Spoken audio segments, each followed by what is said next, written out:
فکر کنید این یه آدمیه که تو زندگیمونه، همینقدر صافه، همینقدر پاکه، هیچ چیزی نداره دیگه، همینقدر قشنگ و صاف و به خاطر مشکلاتی که حالا ما خودمون رو قانع میکنیم تو زندگیمون داریم، هی میایم اینو اذیتش میکنیم، هی یه کوچولو اذیتش میکنم، هی دوباره اذیتش میکنم، ناراحتم، اذیتش میکنم، هستم سرش خالی میکنم، یه وقتایی قصه دارم فکر کنم اون مقصره، سر اون خالی میکنم، بد میشه، ناراحت میشه به خاطر من، به خاطر اتفاقایی که شاید مقصرم نباشه ولی من ناراحتش میکنم.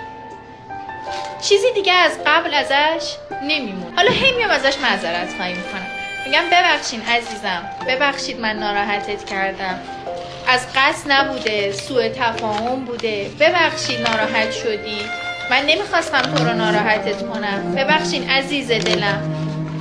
بچه ها مثل قبلش شد؟ نه.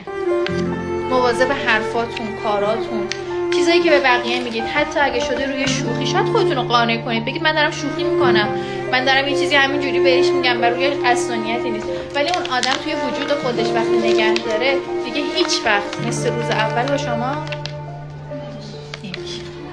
مواظب رفتاراتون باشید.